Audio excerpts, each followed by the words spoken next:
Going to start now.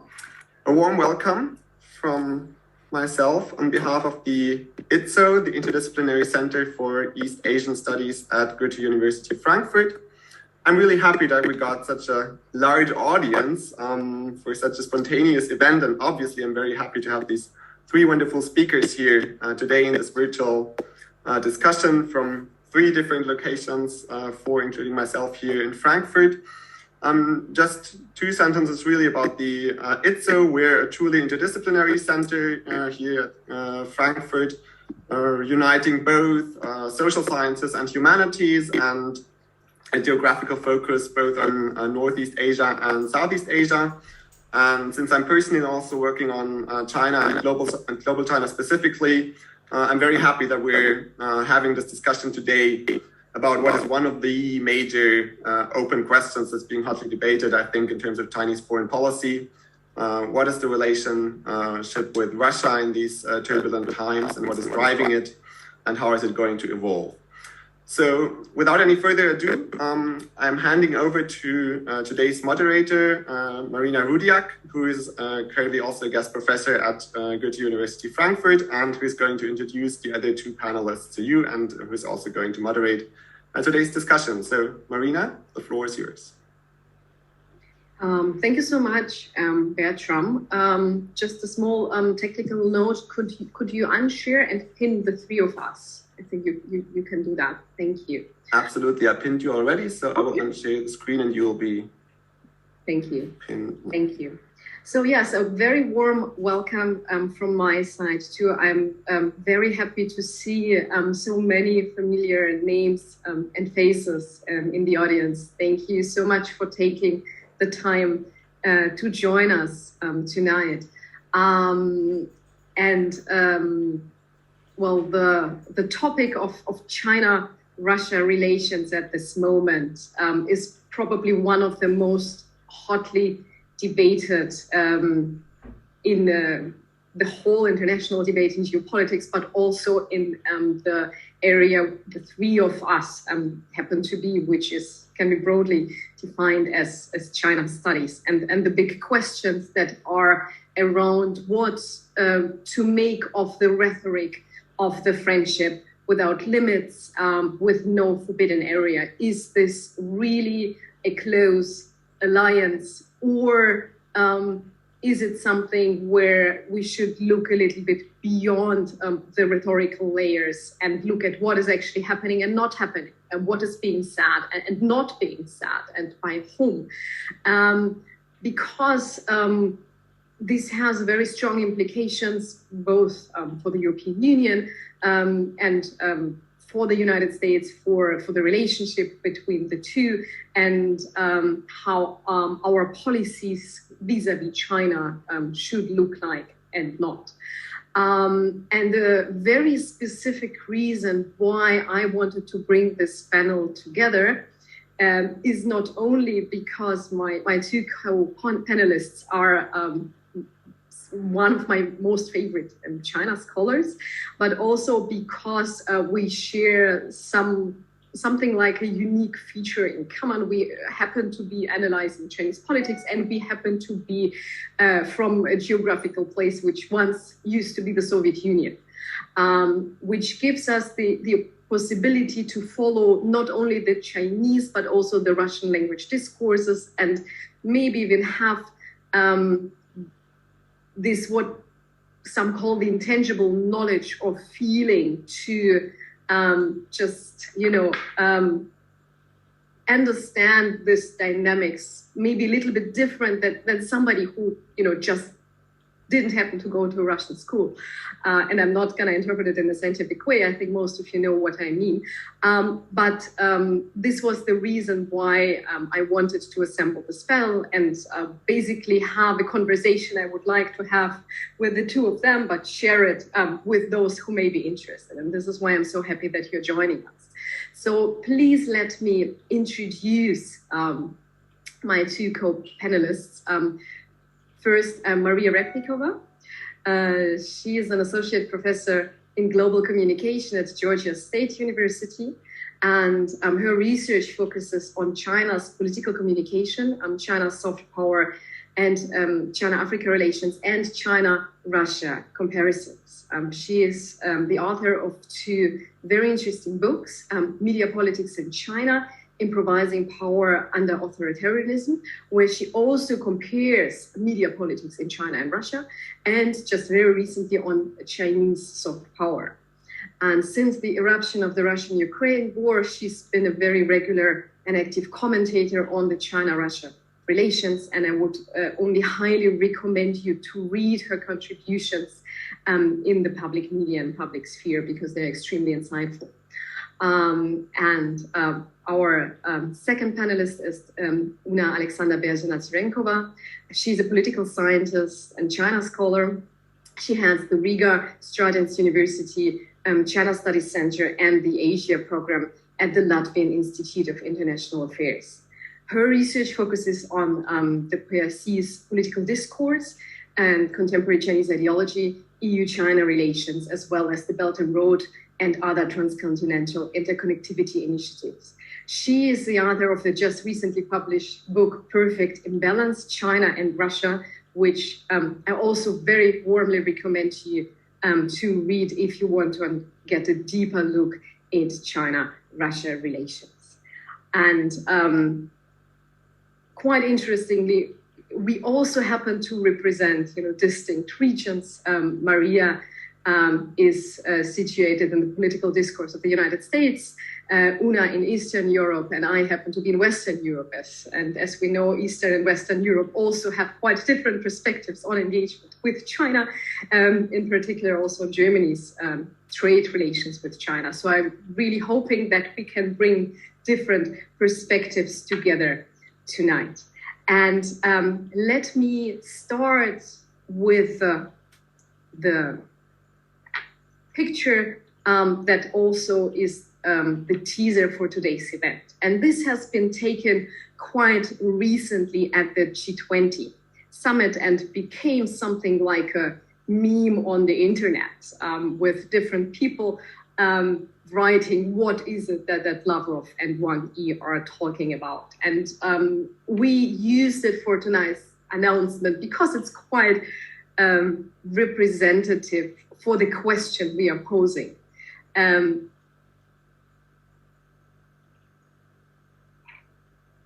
Is it a true love, or is it a political marriage of convenience? And I would like to start off by asking our two panelists to provide us an impulse from their perspective, and also why they are talking. Feel free to post your questions and notes in the chat, because as we will move along, I will pick up your questions from the chat and weave it into our debate. So let's us start first with Maria, if this is okay. And Maria, the floor is yours. Can everyone hear me okay? Yeah. Okay, great. So thank you so much, first of all, to Marina for putting this together. And I'm a big admirer of both yours and Una's work. And it's just wonderful to be sharing a space, even though it's a virtual space, but hopefully an in-person event will be happening sometime soon. So to start with just some opening remarks for a few minutes from me, to think about this picture we just saw that kind of propagated the discussion. I think for many of us, at least for me, it seems like it highlights a certain fracture or some kind of a potential rupture maybe between China and Russia. When we look at this photo, it doesn't look like complete unison or boundless friendship. It looks like maybe some frictions are also exhibited through this kind of emotional image, even though we don't know the words, but the facial expressions, the gestures suggest that there's something more than just agreement that's portrayed in this image. So in my remarks, I wanted to briefly note or talk about kind of to step back to the roots of or kind of the foundations of China-Russia alleged friendship, and what I see is much more opportunistic agreement, or one could call it friendship or partnership between the two countries. And in particular, I wanted to talk about the the fact that this relationship is very much rooted in shared anti-Western affinity, sentiments, and dispositions, right? So in particular, vis-a-vis the United States. So I'm sitting here in the US, but also thinking about the rhetoric coming out of China and Russia during this war, and in particular focusing on China here. We see that so much of this rhetoric is rooted not as much in China-Russia relations per se, but in anti-Western disposition. So before we get into the rhetoric, I just wanted to briefly note that this identity building through kind of the image of anti-West or branding myself as anti-hegemonic power, I think it's not new. It's not just starting out now with this war. We've seen this happening for the past, at least for the past decade in the context of Russia, maybe much longer under Putin. But in the context of China too, we see this kind of positioning of China as presenting something different, alternative, and essentially challenging the supremacy of the US in much of its international foreign policy making. I think we see this especially poignantly under Xi Jinping in this discourse of soft power, discourse power, and the fact that one of the ambitions is to take away some of this discourse power, so to speak, the right to speak in the international system from the West and to balance it out vis-a-vis China. So this kind of anti-Western or an intensive challenge to the West, I think that is something that's been going on for quite some time, but we see some of this really poignantly represented during this ongoing conflict and Russia's occupation war in Ukraine.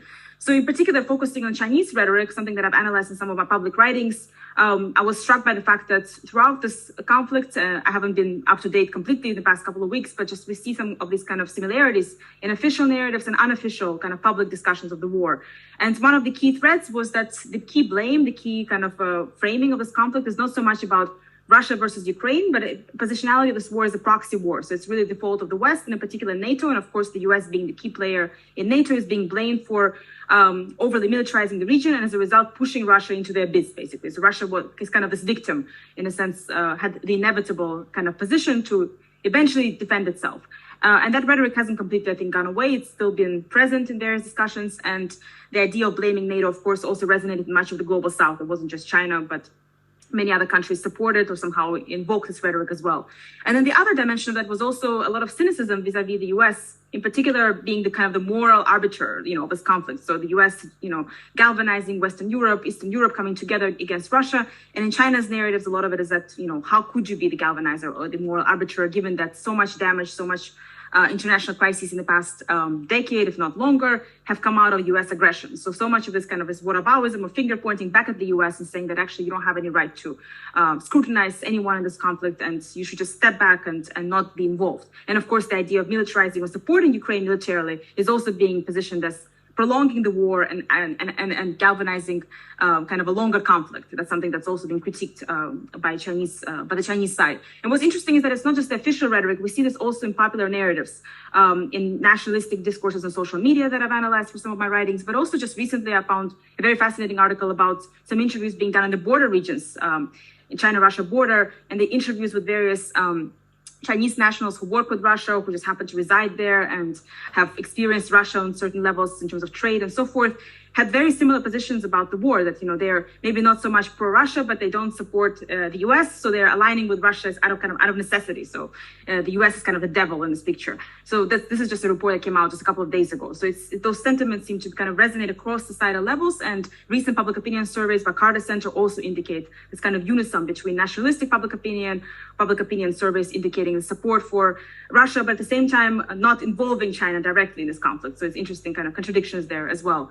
And on the Russian side, we also see China being invoked kind of opportunistically when it comes to opposing the West, but also seeking some alternative. And I think it's often kind of this opportunistic invocation of Russia. For instance, RT, head editor Simonyan was invoking China as a model for managing its media system. So, we don't need freedom of the press. We don't need Western model. We can actually focus on China as the model to follow, but not really explaining what that means. What does it mean to follow China? What does it mean to, follow it in terms of its media management and governance? Does it mean accepting complete censorship, or, what does it actually look like? But this kind of opportunistic invocation, China is with us, China is supporting us, we can follow China, has been also apparent in some Russian rhetoric about the war, though I think most of the discussion, of course, is focused here on China's rhetoric vis-a-vis Russia when it comes to this conflict.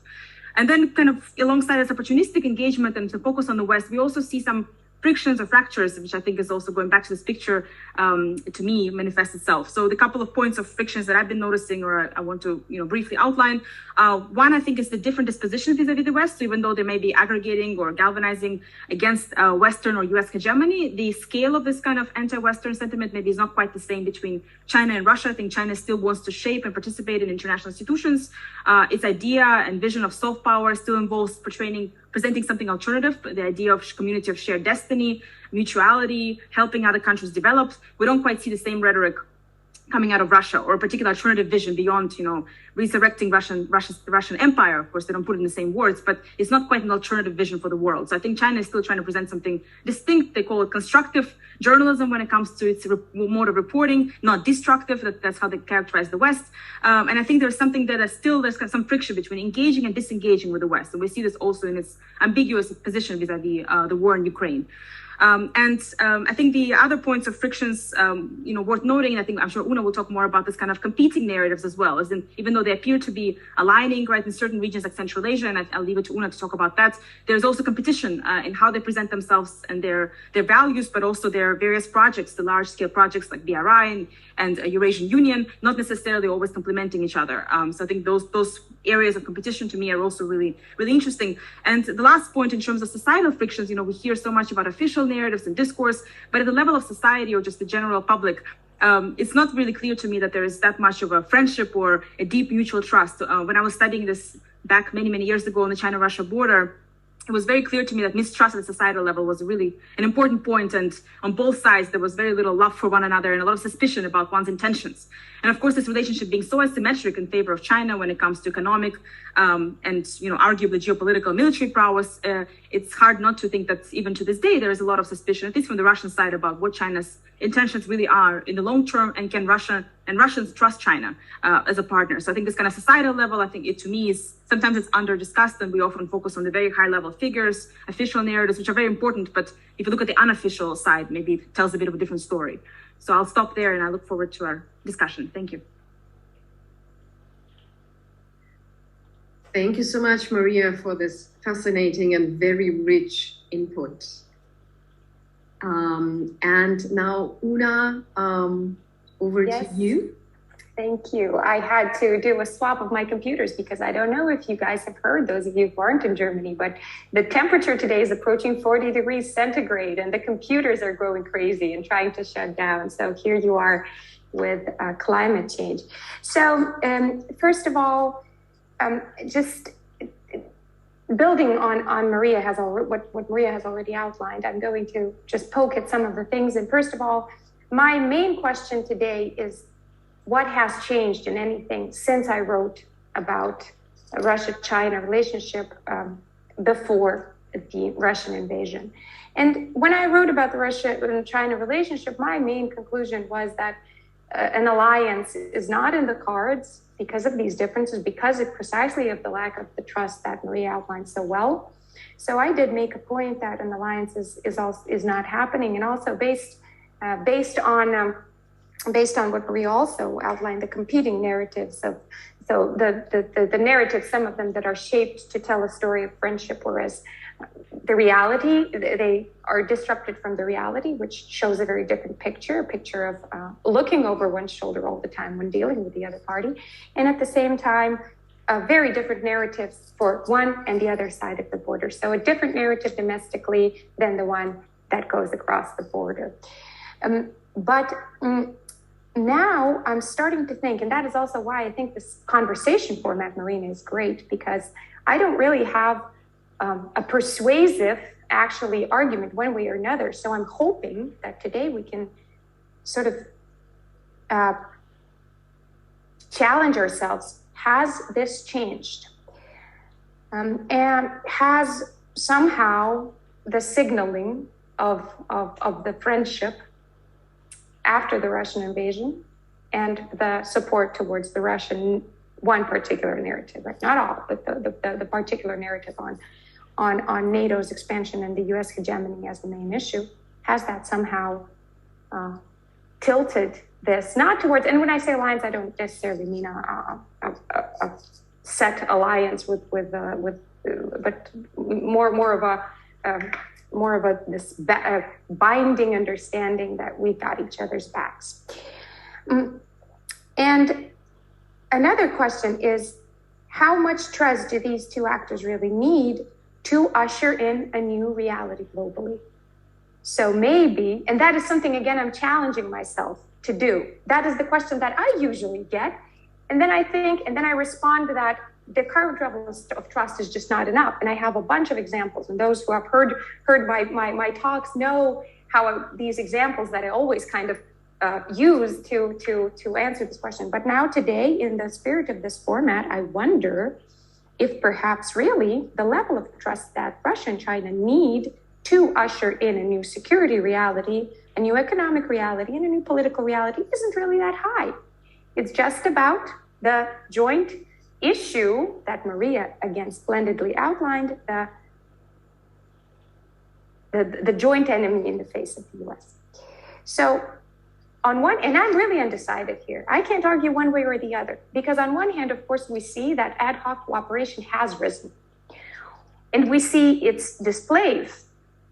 And so we can have a lot of arguments showing that there's been an increase. On the other hand, of course, we can always say this is not structural. Structurally, still, the scientists that were in jail are still in jail on both sides for revealing state secrets. That the military cooperation is not moving. And as the Russian experts also have said even before the invasion, the technical cooperation in general is practically non-existent. It's just the exchange of, it used to be the exchange of visits. So I wonder if we can somehow tilt this one way or another. And another thing that I was wondering about, also something that came up in Maria's and also in Marina's comments, is that it becomes even more complex when we look at, when we introduce another variable. Is China's approach to the United States changing? And to me, I think the Wang Yi-Blinken meeting is pivotal. It has, against all critique on the Chinese side of the US, hegemony, all that, it still has some sort of a message towards constructive communication that Wang Yi has expressed. And it was a long meeting too, right?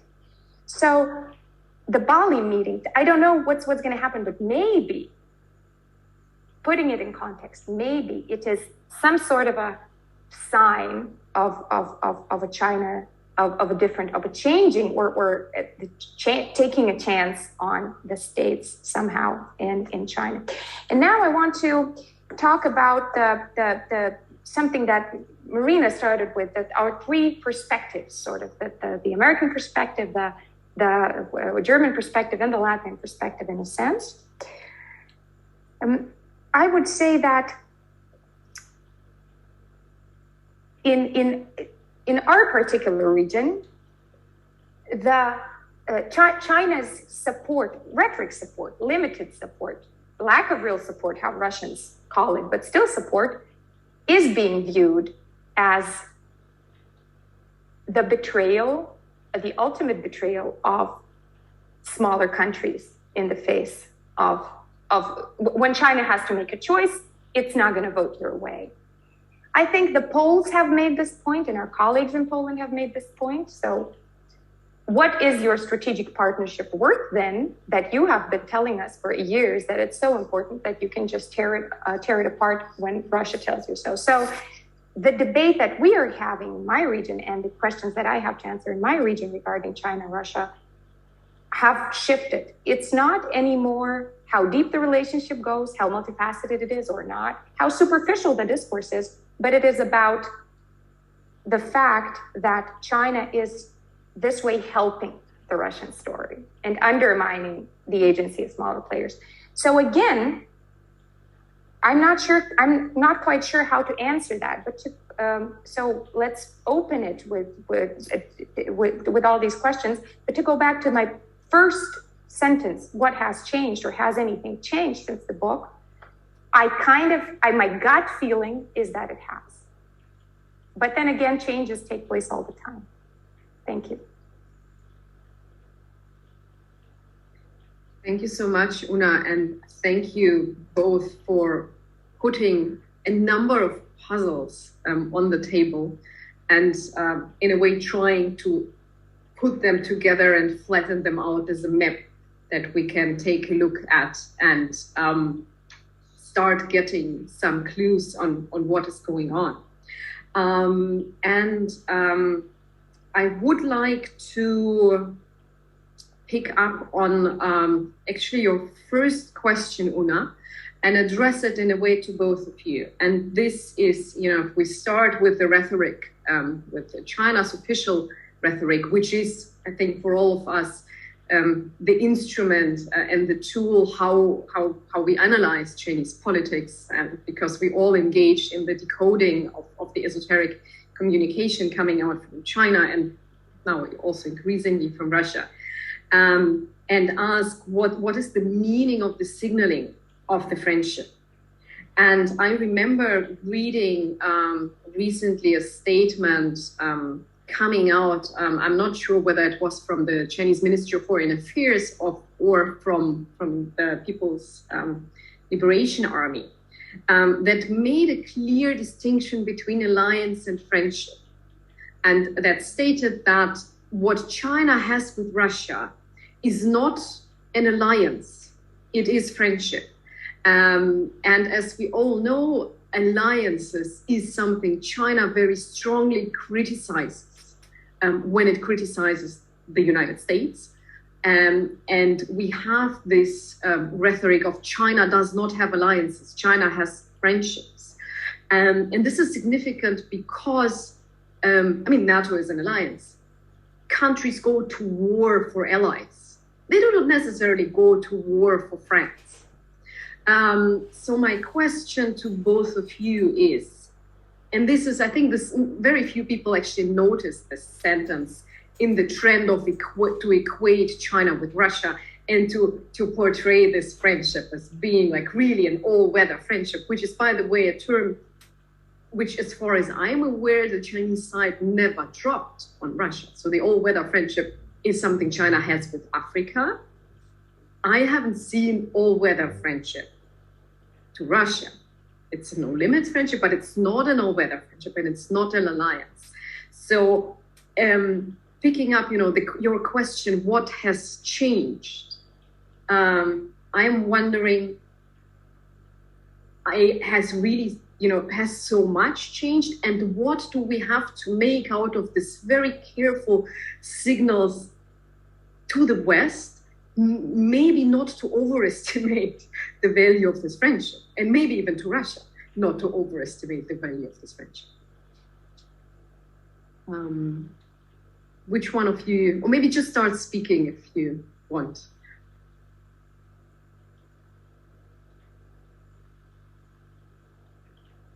Okay, maybe I'll start. In terms of the friendship, I think it's really interesting, just in terms of the terminology of the friendship itself. I find it really interesting because I'm currently analyzing China's rhetoric vis-a-vis Africa, and it's just fascinating how this friendship kind of terminology is being used, how it allows for a certain sense of affect, kind of the emotional connection being built between, two sides or multiple sides in the case of Africa, but also it kind of requires a certain degree of obligation or reciprocity. Like if you're friends, you're supposed to do something for us as well. There's some kind of a reciprocity that's embedded in friendship, but it's a lot more loose than alliance, of course. It's not as rigid. So maybe sometimes you have to reciprocate, but maybe the reciprocity can be interpreted in many forms, or maybe it can be negotiated. So I think there's kind of a fluidity to that can be to the advantage of China, and maybe to the advantage of Russia as well when it comes to this relationship, which I find just interesting, just this idea of friendship, because we don't see other countries using that as much. Like friendship is sort of, the US uses often, I guess, alliances, but also we often refer to, allies, alliances, terms like soft power and building engagements and agreements, but friendship is not really used that much in high-level rhetoric. So I think it's just the fact that China uses that, to me, is interesting. What does it really signify? And we can kind of debate that beyond even just Russia. But I think, to me, it allows for some flexibility and maneuvering and kind of reinventing this relationship as it goes. And of course, for those changes that Una outlined, changes and kind of ups and downs and expansion and contraction, because friendship can be a lot more loose, of course, than the idea of alliance. But I think it's also useful for signaling to other players. If it's about the US, it's a useful signaling mechanism that, yes, there is something significant there, but what exactly it is, it's up to you to interpret, So it's not like it's telling you exactly what it is. It's saying, well, yeah, it's this really no limits friendship or with a friendship, but what does it actually signify? And then it kind of leads to a bunch of analysts, in the US trying to, bury themselves in this writing to try to understand what is it? Is it this? Is it that? But in a sense, it kind of creates some confusion, but it doesn't give any clear answers. So it kind of signals that there's something more significant than just what was there before. So I think it signals change, as Una indicated. Kind of there's some kind of a signaling of change and acceleration or intensifying of this relationship, but at the same time, no clear boundaries outlined. So it kind of leaves some room for some of these relationships with the US being potentially, improved or shifted as well. So when I mentioned this meeting with Blinken and, this kind of idea of maybe more constructive stance vis-a-vis the US. So it allows for some of those openings vis-a-vis the US and the West more broadly to continue to change as well. So kind of they're more malleable. Whereas if it was an alliance, it would not really allow for that as easily. So I think it's a really, in many ways, a very convenient kind of a rhetoric, but I look forward to hearing from Una and from you, Marina, as well. If I can quickly just pull the thread of the names of these relationships, that interesting how even in Russia, there was an internal negotiation, a renegotiation over the name of the partnership. Because right now, Xi Jinping's For a New Era stands in the official name of the partnership. But Lavrov very often makes a good point by dropping the For a New Era in his communication. And what sometimes the Russian establishment does when they call on the official name of the partnership with China is they add the word Partnership for Equality with China. So that's a completely created construct. But the fact that it's there, that it's mentioned there means that they want it to be there. So the way, and I completely agree that this analysis of whether it's a friendship or an alliance or how it's being called is very important. Taking your thread on the Partnership for Equality, while listening to you both, I was reminded of the debate that is taking place in Russia and about Russia, what it would mean for Russia to be China's junior partner, and whether this is something Russia would be willing to accept and at what costs. You talked both about reciprocity, being an essential part of the friendship. Now, the question is, what does China really get out of Russia, except, for minor, if you forgive me the word, political support for China's version of true multilateralism? And I took, I had a look recently at the kind of evolution of the term, which in 1.5 years ago, we didn't see that in the renewable. And then, after, the end of the 2021, basically after President Biden kind of reiterated that China is a strategic rival, suddenly in the renewable, you see it's taking like a huge spike. We see it mentioning all in all from the Chinese side, like there's the true multilateralism is the one that is not based on alliances by a few states and their particular interests. And in the joint declaration at the Olympics, the joint Sino-Russian declaration, we also see true multilateralism. But the question is, what, will Russia be willing in the long run to be, the junior partner for that, and what can it offer to the United States? This is kind of my first thought, and the second thought related to that, to your second question, Una. Just how much is needed for these actors to usher in a new reality. My first impulse was, well, it depends on the rest, because if Russia is the only possible partner out there, then maybe really it needs very little. But if we get, let's say, a new Kissinger moment, a diplomatic opening from the side of the United States, things will change very quickly. And the question is then, what does Russia have to offer that is attractive for China beyond oil? So this is, I see I'm just throwing thoughts at you in the spirit of this conversation, and I'm excited to hear what this resonates in you.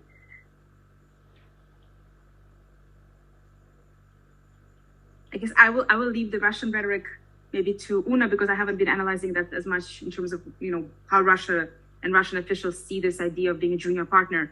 I guess from just intuitively and from past readings, I think maybe not so favorably, but I don't know whether they are discussing it full-fledged full-fledged debate, or if it's something that's kind of being discussed in a very cautious manner. So I'm really curious to hear what that discussion is like. But I was also, interested in this idea of trust that, Una brought up and Marina just brought up as well, this idea of how much trust is needed and can things change quickly. And I guess I was just thinking as I was listening to these comments is whether trust is really that important.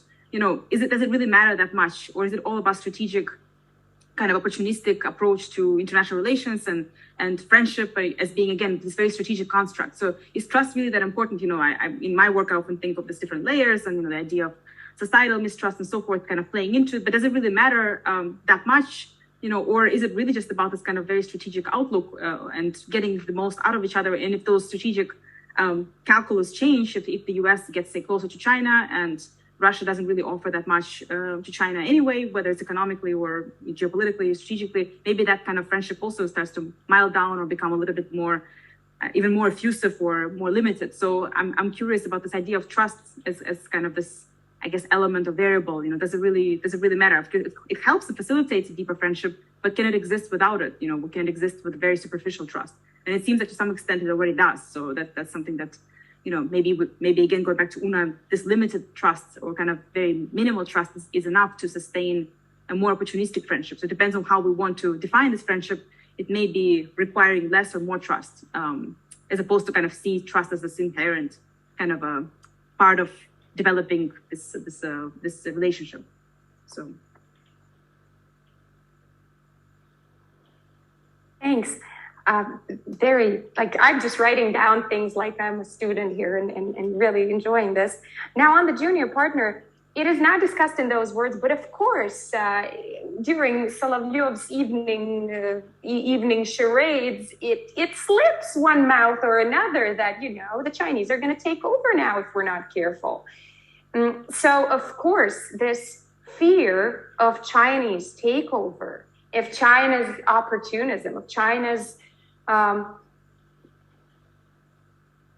of ethicism, and I'm quoting here, towards Russia, which is funny, right? But still, is on the agenda.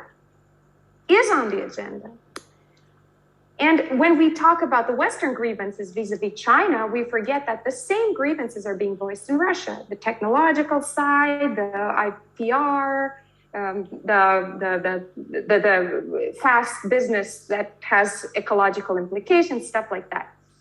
So yes, that's there, absolutely. Whether that at the end. I just wanted to add a little tiny point to your comment about Solovyov. I don't know if you've seen this recent video, kind of a cartoon about the war. It was supposed to be kind of a resistance to the war kind of cartoon. I forgot the name of it, but it was like this really popular cartoon series. Masyanya. Yeah, exactly, Masyanya. Yeah, and they put up a scenario about empathy, but the key player, like the actual message was invoking China. So China was the aggressor, taking over Russia, and like that's it was supposed to invoke empathy vis-a-vis Ukraine, which I thought was really interesting. That China was selected as the instigator, and they had all the speeches and like Chinese officials talking and this kind of disbelief of how could China be this way. And at first I was a little bit lost. I'm like, why is China part of this story? But then I realized that's meant to be the most provocative. Like it seems to provoke a certain sentiment, right? So it's not just I guess Solovyov is one actor, but you see this kind of creative I don't know if it's bottom up, but creative kind of construction still using China as a potential enemy in the end to invoke empathy in this war, which I thought was really interesting. The one country that can hurt us, right? Not the U.S. attacking in this scenario, right? Mm-hmm. But of course, yeah, that would have, for Masyanya, that would have made no sense because they're trying to argue that, it's not the U.S.'s fault. But totally, I agree. That's a very good, I hadn't put these two together. But what does China get out of Russia? And I asked the way some of my Chinese colleagues see it, with whom I've conferred regarding this question, they say not to create trouble. And that to me is interesting, right? just a brief footnote for our audience. Solovyov is a moderator, like a talk show host of political debates, and an extremely hawkish and an extremely popular one. So just to give you some context, just to add on this dystopia of Russia, of China taking over Russia. I mean, if you probably all know Sorokin's novel, The Sugar Kremlin, which paints a dystopia of, Russia governed by Putin a few decades ahead, where Russia is essentially more or less, a small colony of China, and China rules the world. So this image of being, colonized by China is deeply ingrained. So, this popular cartoons reenacting it are in a way not surprising. It's also interesting, Una, as you say, what China gets off it, that there is no trouble that is caused, and this leads me, to two questions. Actually, one question and another that is following there, and this is, the whole black box: did China underestimate Putin, and how surprised was the Chinese government by the fact of the invasion? And linking to that, maybe just to throw one bit more in, is the whole question of Central Asia, which you also brought up, where we have the Belt and Road Initiative competing with the Eurasian Union. And if you heard my podcast on Sinica with Kaiser War, I mean, the big puzzle for me is, was Ukraine actually a big, wake-up call for China that in case Russia is successful, Central Asia may be next? And Central Asia is where China has massive gas and oil interests. Central Asia is very important for the stability of Xinjiang. And to me, it appears just the absence of any competitive rhetoric on Central Asia in China and also in Russia, whether this is a sign of, a potential for big trouble.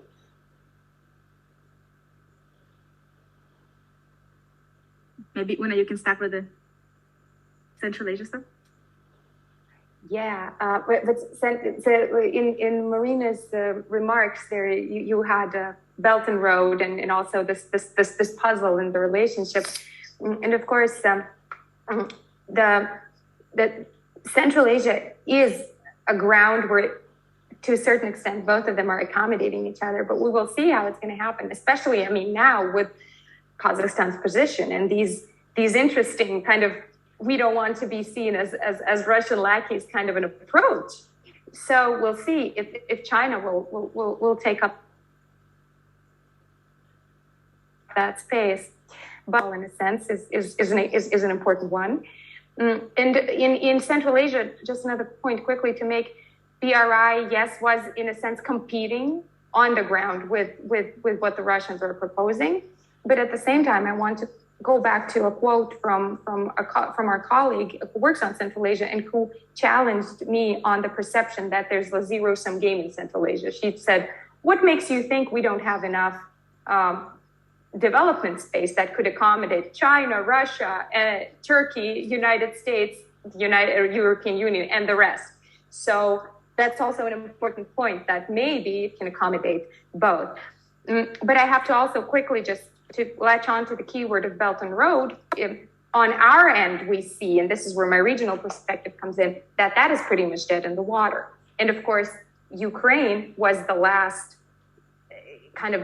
drop.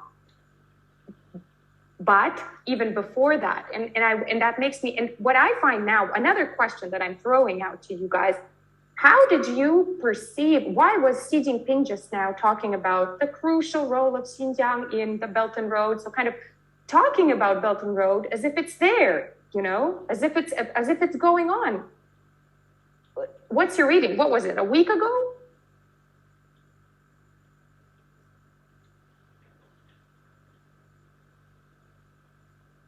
This is a very interesting point. Actually, I don't have an answer to that. Maybe Maria, you have. I just want to pick up a point from the chat that to the death or not death of the BRI, whether by Kremlin, by being what it is at the moment, contributed completely to destroying BRI in Europe. And maybe we have to understand Xinjiang in this context. Mm-hmm.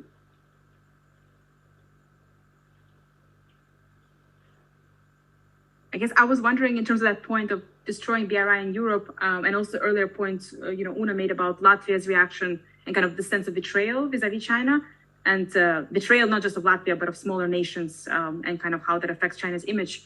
I was curious how the kind of sentiment of betrayal and I guess disappointment affects policies vis-a-vis China. Like, are we seeing some transformation in terms of the policies vis-a-vis China and kind of pushback against BRI? So is BRI destroyed, or is it kind of like subdued, or is it just not talked about as much? Like, are those actual projects still ongoing, or is it more, is there an actual rethinking of like disengaging and cutting off some of these, already, I guess, fairly developed ties? So I wonder about this kind of, policy versus rhetoric about disappointment and BRI, dying out and so forth. Well, in our case, I have to say that, of course, the disengagement from talking about BRI, because we never really had any real projects, but the disengagement from talking about it and kind of placing this big hope on this as the revitalizing factor in our regional logistic business started 2018, 2019 already. So that's what I mean. And of course, hinging on Belarus with the August 2020 developments in Belarus, again, that makes it a no-go. So gradually, Belt and Road fell out of favor in that sense as this big hope, the big promise of the Baltic for the Baltic businesses. But nevertheless, the feeling that China promised something to Ukraine, and it's the strong bilateral ties. We've had quite a few articles in our media describing these ties. Of course, starting with the topic that all of you have heard about, China renting the fertile Ukrainian lands, right? But not just that, this image is something to build on. But that did trigger a feeling that China betrayed them. So it's more like it didn't change anything in terms of our involvement in BRI because it was already sort of passed. But it did change, it did add to the argument that good thing, it's a good thing that it didn't happen here.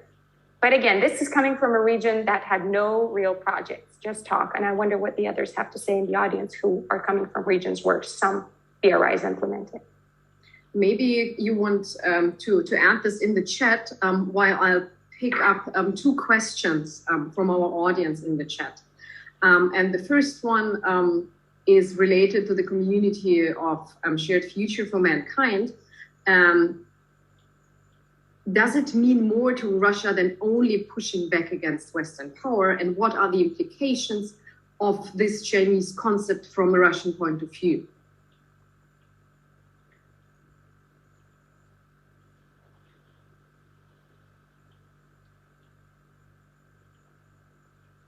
This is to either of the speakers. I think Russians don't like to use Chinese concepts. And I think this dropping the new era bit out of the official partnership name is a good proof of that. And also the reluctance to speak about Belt and Road as a leading, format, but speaking about the Eurasian Economic Union instead also is proof to that. So I don't think that a community for a shared future for mankind is any different.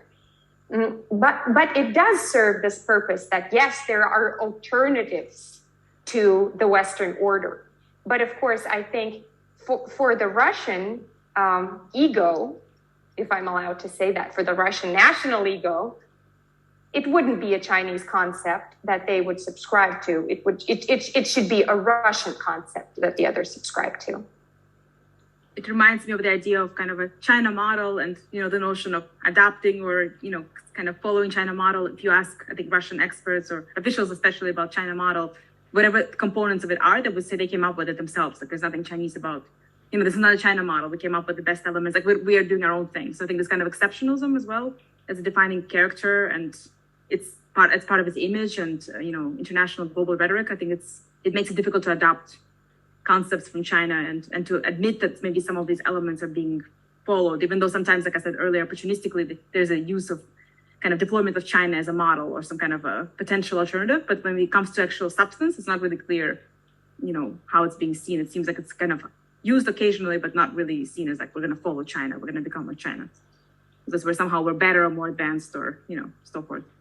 And this, gives indications, even more indications that Russia, in the end, should be reluctant to become a junior partner of China both for political, but also for historical and culturally ingrained reasons.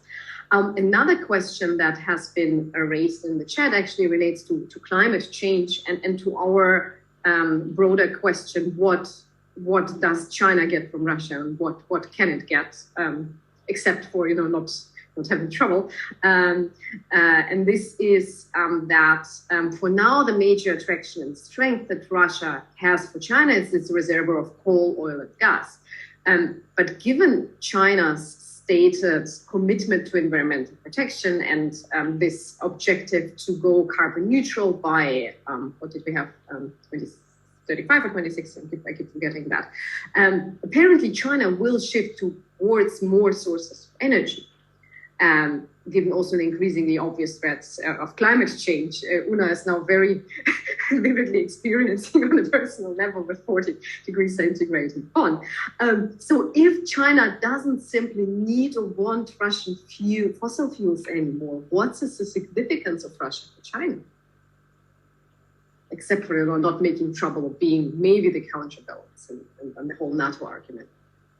Well, here I think also the opinions are of experts who are more knowledgeable than I am in technical issues. They say that if Russia, under the right circumstances, does let China into the Arctic at least a little bit, that's already a win for China because that's the most likely one. And also the space development, space technology. Apparently, there is something in the Russian space history that China wants to learn. And a lot of it is just experience. And I want to quickly use an example that I came across is that the Russian space solutions are very often called robust in English. And in the American sense, the way I interviewed my colleagues to work with this, it's actually a plus. It's that the system doesn't really look very good. It's not very solid. It's not very user-friendly, but it works and it can withstand a lot of things.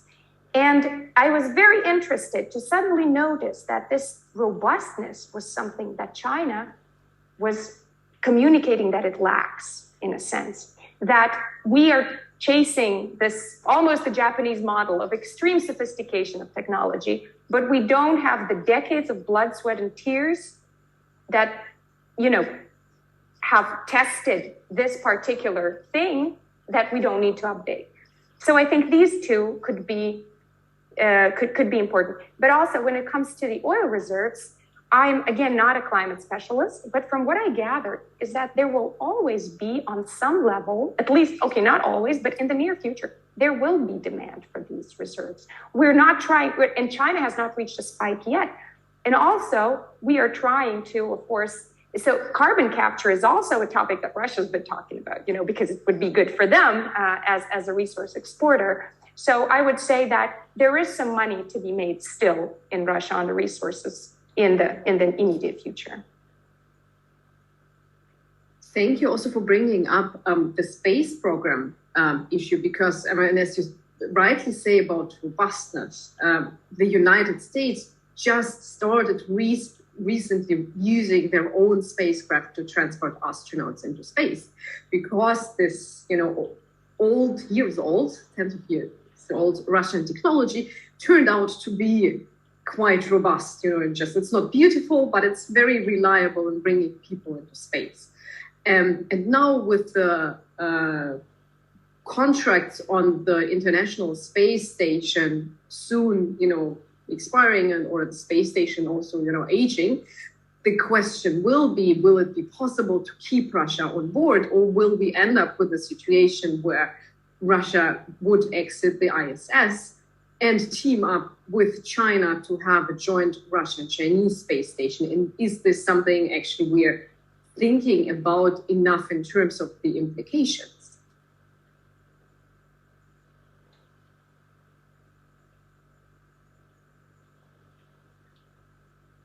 just to put this out there. If you have any thoughts on that.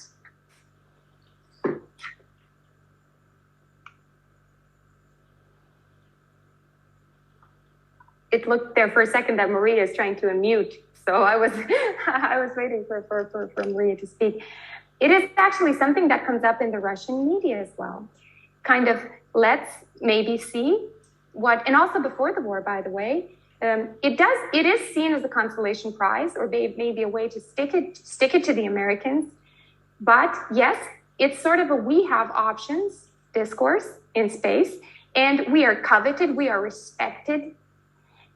We were the ones who put out a human in space first, and everybody forgets about it. Hollywood has stolen this from us with their man on the moon story, right? That's the issue. And so in here, interestingly, and also during the Europe Science Cooperation, this cooperation in space came up a lot in the future forum as a promise of bilateral cooperation in space. But also, of course, China is very careful here, because China is trying not to make this promise of not trying to sound like it's going to exclude others, because the Chinese story in space, of course, as we know, is that Americans excluded them in the first place.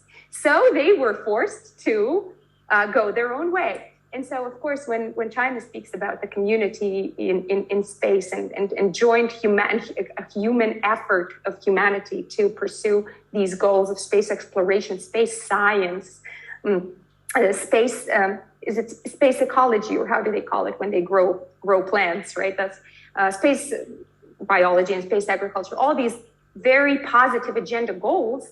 It's almost like they're trying extra hard not to signal exclusivity. And that again points us to the fact that China does not want to stay overnight in the Russian worldview.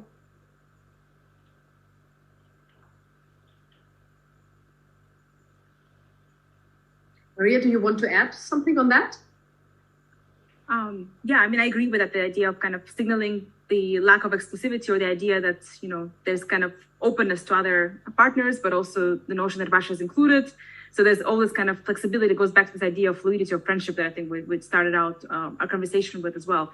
But I think the other aspect that maybe I was interested in just bringing up wasn't quite in the Q&A, but it relates to some areas of cooperation is kind of norm setting, like the internet sovereignty agenda and, the kind of the tech arena, to what extent this is substantive versus, I guess, more superficial, or just, again, kind of signaling versus creating or crafting real, norms that can be adopted by other countries.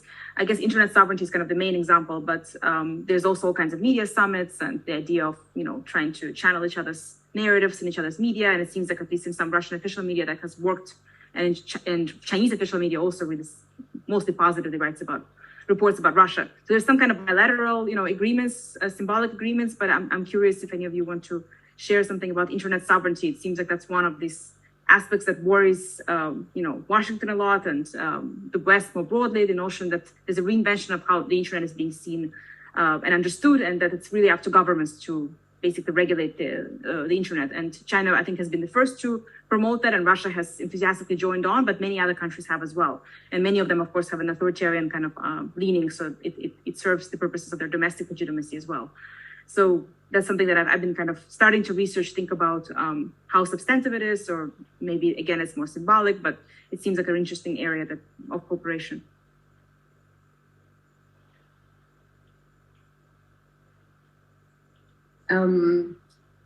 I've been following this only marginally, but of course, absolutely, these are the allies against the idea of the free internet and the free access to information and knowledge that liberal democracies, at least so far, hold dear. And the question is, how much traction will it gain, and how much support also from other authoritarian countries, and definitely something we have to watch.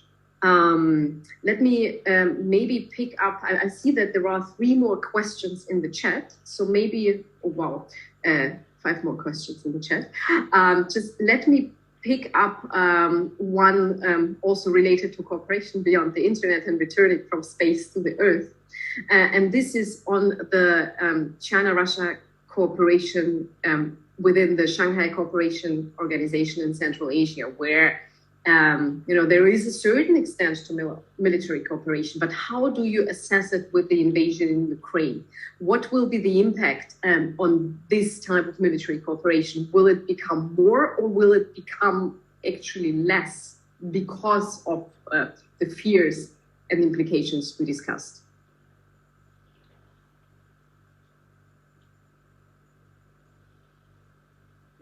I'm sorry, my internet just oh, sorry. I didn't hear. I was just saying that since you've written about this in your book, maybe you can start off the... Yeah, I didn't hear the question because my internet froze. So you're going to have to pick it up. But I just quickly want to say, I quoted Nargis earlier about Central Asia, and I can see in the chat she's here. Hi, Nargis. Yeah, she was just offering some links, and maybe she can share some of her perspectives as well.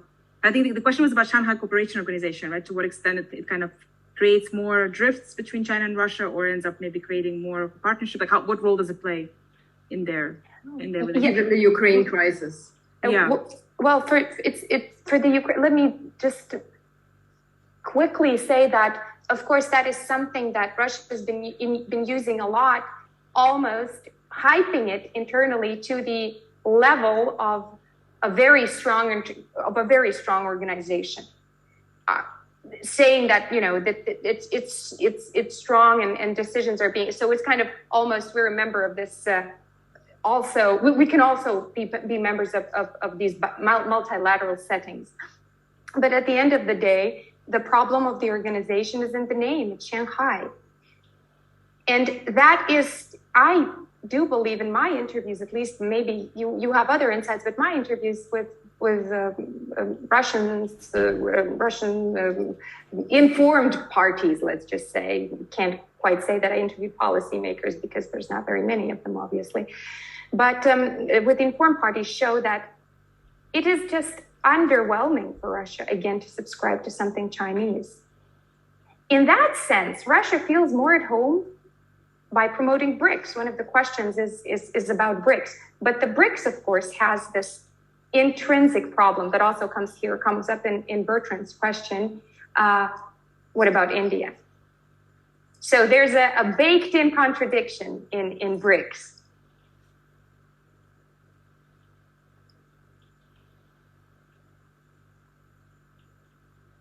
Let me just briefly read the question in case you haven't read it. And the question is, how does and where does India fit into all that equation? Is the issue of India's purchase of Russian military equipment in the context of the ongoing border conflicts with China coming up at all?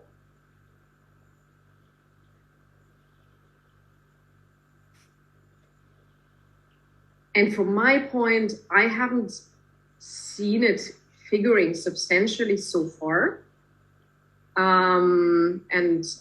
Maybe you've made different observations.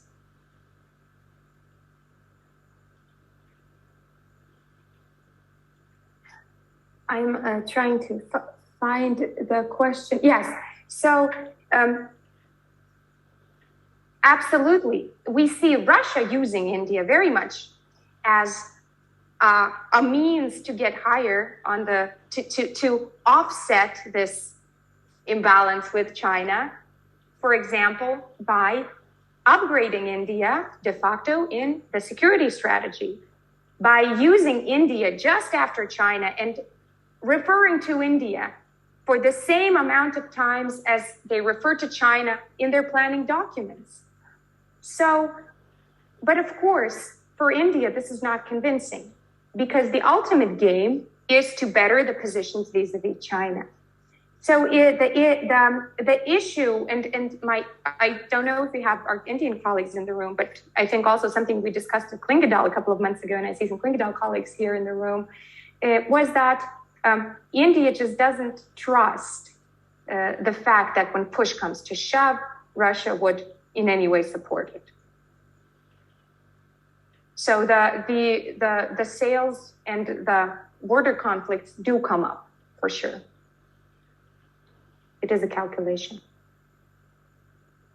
one issue we have not touched upon yet at all, and it's been also raised in the chat, is the Taiwan questions.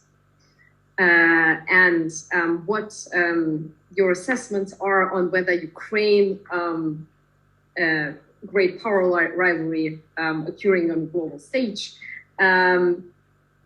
what are the implications for Taiwan, and whether we see Taiwan ending up in a similar situation as Ukraine.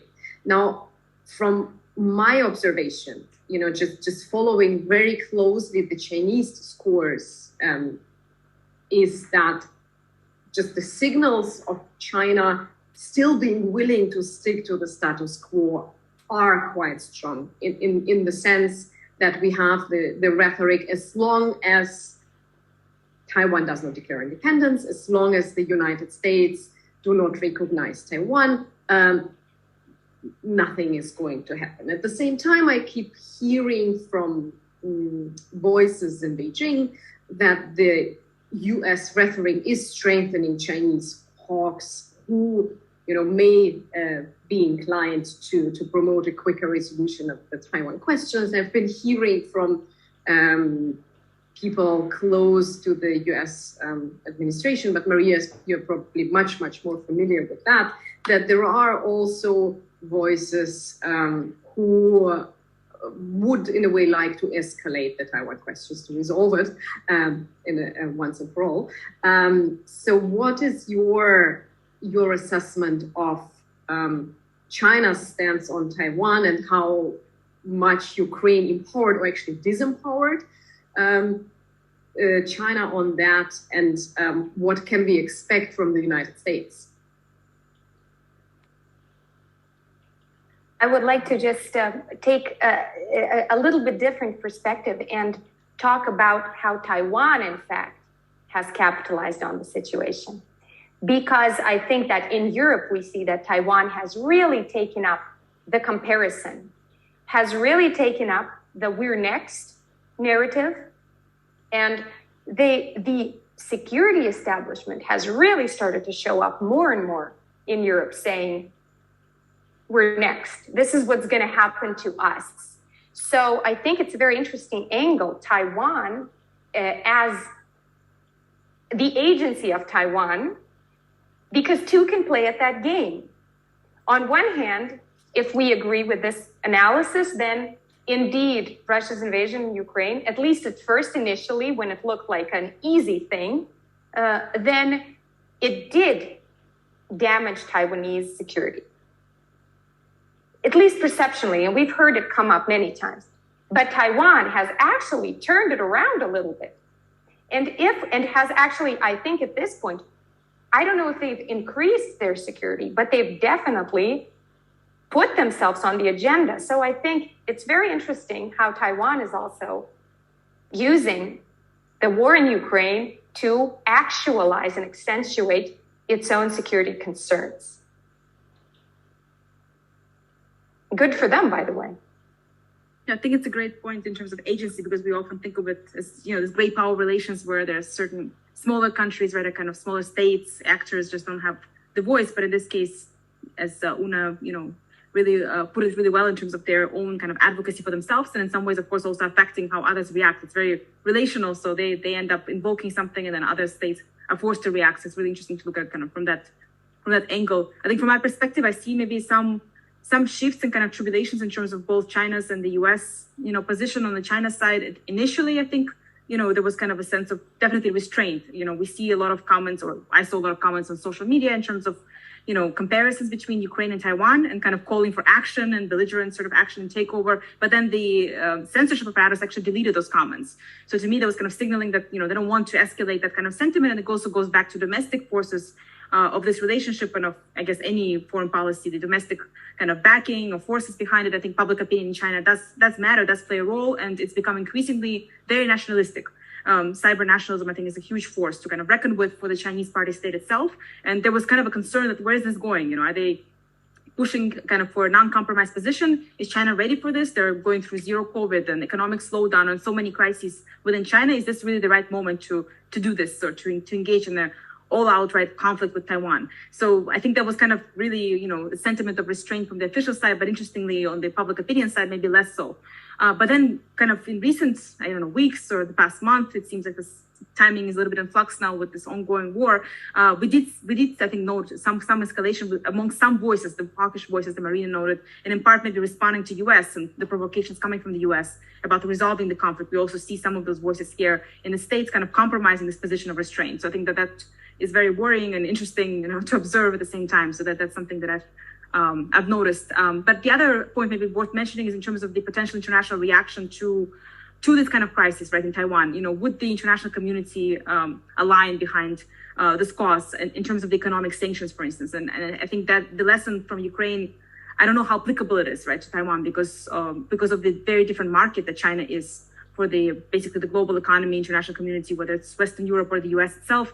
Cutting out China completely seems to be a very challenging option, or maybe almost impossible, looking, practically at this. Whereas Russia seems to be easier to cut out as an economic partner. It's easier to sanction Russia. So can there really be such a punishment for China? I think on the one hand, maybe some punishments can be enforced, but all outright sanctions seem to be inconceivable. So that's something that I've been thinking about in terms of the comparisons. Is this a lesson really for China or not? To what extent can they draw lessons from this? Thank you so much. We are almost at the end of our conversation, and we have 2 minutes left, actually 1 minute. So I would like to give each one of you a floor for one final sentence, which can be either your idea, your thoughts on what should we be looking out for in this relationship, or anything else you would like to give to our audience to think about tonight. I would like to say that we started out this conversation by trying to put a label on the relationship. We used friendship, and we used alliance, and we used many other words for this. But I think it's very important that we end with what Maria said, with lessons. These countries learn from each other, so they're mutual learners or students of each other. And I think that came up through several threads today. The internet sovereignty. So it doesn't necessarily mean a joint Sino-Russian network. No. But it does mean mutual learning. And also in other spaces, the learning, China's taking out lessons from Russia's invasion. First of all, domestically thinking, we should do a recount in the army, because maybe our army is also not as good as we think, and we would have the Russian situation. So I think the mutual learning is where the strength of this partnership lies, even though the lessons that they draw are only for their own good.